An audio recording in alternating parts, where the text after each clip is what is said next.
Anda kembali bersama kami di Metro Siang. Pemirsa, praktik penipuan social engineering atau SoCeng menjadi topik hangat selama beberapa waktu kebelakang.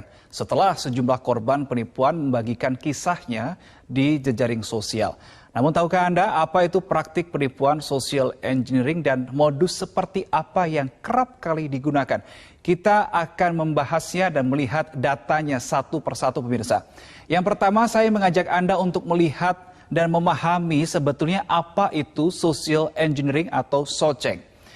Social engineering itu adalah kemudian suatu praktik untuk mencari informasi rahasia target dengan meminta langsung atau melalui pihak lain. Pertanyaannya, apa sebetulnya yang dicari oleh pihak pelaku? Yang pertama adalah akses ilegal rekening bank dari korban, kemudian dompet digital, atau yang ketiga adalah untuk mencuri serta membobol dana. Nah, setelah kita paham apa itu social engineering, kita akan melihat modus yang kerap kali digunakan oleh para pelaku. Yang pertama adalah terkait dengan adanya perubahan tarif begitu. Ini adalah suatu kebohongan yang dibuat pelaku supaya target ini bisa mempercayai dan kemudian mengikuti apa yang dikatakan atau dianjurkan oleh yang menelpon atau yang berkomunikasi dengan target tersebut, sehingga target nantinya bisa mempercayai hal tersebut. Kemudian kedua adalah menawarkan nasabah prioritas. Kemudian ada juga modus yang ketiga adalah akun palsu customer service. Dan yang keempat adalah tawaran kepada target untuk menjadi agen laku pandai. Ini adalah beberapa modusnya. Berikutnya kita akan menuju ke beberapa platform yang digunakan seringkali oleh para pelaku. Ini adalah yang digunakan oleh mereka adalah seringkali dengan meminta data pribadi, kemudian melalui telepon ini ya, kemudian akses ke jaringan sistem hingga menciptakan situasi palsu.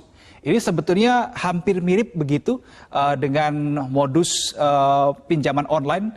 Kemudian SIM swap fraud, atau ini menukar SIM card pelaku dengan nomor target. Berikutnya, ini yang melalui email adalah dengan mengirimkan attachment yang disisipi worm atau Trojan horse. Jadi ini yang wajib kita waspadai bersama ketika Anda mendapatkan email, suatu saat mendapatkan email yang berisikan attachment yang disisipi worm atau Trojan horse, ini wajib betul-betul Anda waspadai dan betul-betul kalau Anda tidak mengenal siapa pengirim email itu lebih baik tidak perlu Anda respon. Berikutnya, kita akan menuju ke slide berikutnya adalah sasaran yang biasanya dijadikan target begitu oleh para pelaku.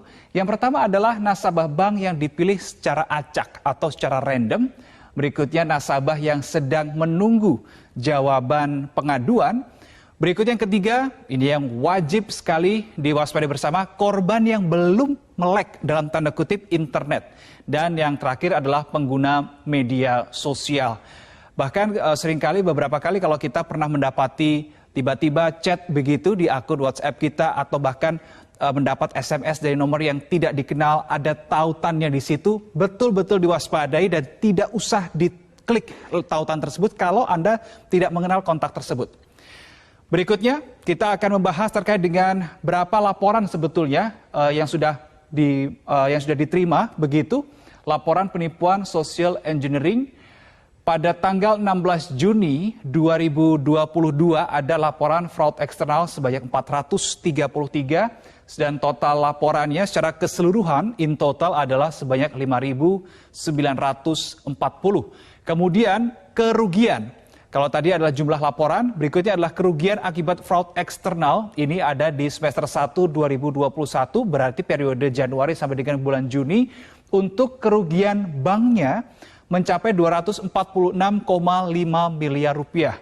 Sedangkan untuk kerugian nasabahnya mencapai 11,8 miliar rupiah. Dan data ini kami dapatkan dari Otoritas Jasa Keuangan atau OJK.